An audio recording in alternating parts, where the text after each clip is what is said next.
America ಹಾಗೂ Iran ನಡುವೆ ಸಂಧಾನ ಮಧ್ಯಸ್ಥಿಕೆ ವಹಿಸಿರುವ ಪಾಕಿಸ್ತಾನ ತೀವ್ರ ಆರ್ಥಿಕ ಸಂಕಷ್ಟದಲ್ಲಿ ಸಿಲುಕಿದೆ. ತನ್ನ ಆಪ್ತ ದೇಶಗಳಿಂದ ಸಾಲ ಪಡೆದು ಮುಗಿಸಿರುವ ಪಾಕಿಸ್ತಾನ ಇದೀಗ ಸಾಲ ಮರುಪಾವತಿಸೋಕೆ ದುಡ್ಡಿಲ್ಲ, ಸಾಲ ಮನ್ನಾ ಆಗ್ಲಿದೆ ಅಂತ ಆಸೆಗಣ್ಣಿನಿಂದ ಪಾಕ್ ಎದುರು ನೋಡುತ್ತಿದೆ. ಇದರ ನಡುವೆ Saudi Arabia $3 billion American dollar ಮೊತ್ತ ಸಾಲ ನೀಡಿ ಪಾಕಿಸ್ತಾನದ ನೆರವಿಗೆ ಬಂದಿದೆ. ಇದರ ಜೊತೆಗೆ ಸಾಲದ ವಿಸ್ತರಣೆ ಸೌಲಭ್ಯವನ್ನು ಕೊಟ್ಟಿದೆ. ಇದರಿಂದ ಯುಎಇಗೆ ಮರುಪಾವತಿ ಮಾಡಬೇಕಿದ್ದ $3.5 ಮಿಲಿಯನ್ ಮೊತ್ತದ ಸಂಕಷ್ಟ ಸದ್ಯಕ್ಕೆ ದೂರವಾಗಿದೆ.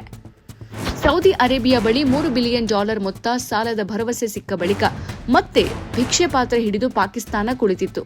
ಇದರ ಪರಿಣಾಮ Saudi Arabia $5 billion American dollar ಸಾಲ ಮೊತ್ತದ ಅವಧಿಯನ್ನು ವಿಸ್ತರಣೆ ಮಾಡಿದೆ.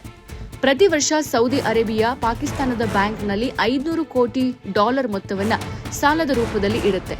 ಇದನ್ನು ಪಾಕಿಸ್ತಾನ ತುರ್ತು ಸಂದರ್ಭದಲ್ಲಿ ಬಳಸಿಕೊಳ್ಳಬಹುದು. ಆದರೆ ಕಂಡೀಷನ್ ಪ್ರಕಾರ ಪ್ರತಿ ವರ್ಷ $500 ಕೋಟಿ ಮೊತ್ತವನ್ನು ನವೀಕರಣ ಮಾಡಬೇಕು. ಅಂದ್ರೆ $500 ಕೋಟಿ ಬಳಸಿಕೊಂಡ್ರೆ ಮತ್ತೆ $500 ಕೋಟಿ ಬ್ಯಾಂಕ್ಗೆ ಜಮೆ ಮಾಡಿ ನವೀಕರಣ ಮಾಡಿಕೊಳ್ಬೇಕು.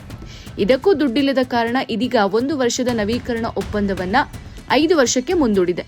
ಹೀಗಾಗಿ ಪಾಕಿಸ್ತಾನ ಪ್ರತಿ ವರ್ಷ ಸೌದಿ ಅರೇಬಿಯಾದಿಂದ ಅನುಮತಿ ಪಡೆಯುವ ಅಗತ್ಯ ಇರುವುದಿಲ್ಲ. ಯುನೈಟೆಡ್ ಅರಬ್ ಎಮಿರೇಟ್ಸ್ ನೀಡಿದ ಸಾಲದ ಮರುಪಾವತಿ ಅವಧಿ ಸಮೀಪಿಸ್ತಾ ಇದ್ದಂತೆ ಯುದ್ಧ ತೀವ್ರಗೊಂಡು ಇರುವ ಆರ್ಥಿಕತೆಯು ಕುಸಿದು ಬಿದ್ದಿತ್ತು. ಇಂಧನ ಬೆಲೆ ಗಗನಕ್ಕೇರಿತ್ತು. ಗ್ಯಾಸ್ ಪೂರೈಕೆ ಸ್ಥಗಿತಗೊಂಡಿತ್ತು. ಅಗತ್ಯ ವಸ್ತುಗಳ ಬೆಲೆ ಮೊದಲೇ ಗಗನಕ್ಕೇರಿತ್ತು. ಹೀಗಾಗಿ ಈ ತಿಂಗಳು ಯುಎಇಗೆ $3.5 ಬಿಲಿಯನ್ ಅಮೆರಿಕನ್ ಡಾಲರ್ ಸಾಲ ತೀರಿಸೋಕೆ ಹೆಣಗಾಡ್ತಾ ಇದ್ದ ಪಾಕಿಸ್ತಾನಕ್ಕೆ ಇದೀಗ ಸೌದಿ ಅರೇಬಿಯಾ ಸಾಲ ನೆರವಾಗಿದೆ. ಅಂತಾರಾಷ್ಟ್ರೀಯ ಹಣಕಾಸು ನಿಧಿಯಿಂದಲೂ ಸಾಲ ಪಡೆದಿರುವ ಪಾಕಿಸ್ತಾನ ಮರುಪಾವತಿಸಲು ಪರದಾಡ್ತಾ ಇದೆ. ಪಾಕಿಸ್ತಾನಕ್ಕೆ ಈಗಾಗಲೇ ಹಲವು ಸಾಲ ಸೌಲಭ್ಯಗಳನ್ನು ಅಂತಾರಾಷ್ಟ್ರೀಯ ಹಣಕಾಸು ನಿಧಿ ನಿರ್ಬಂಧಿಸಿದೆ.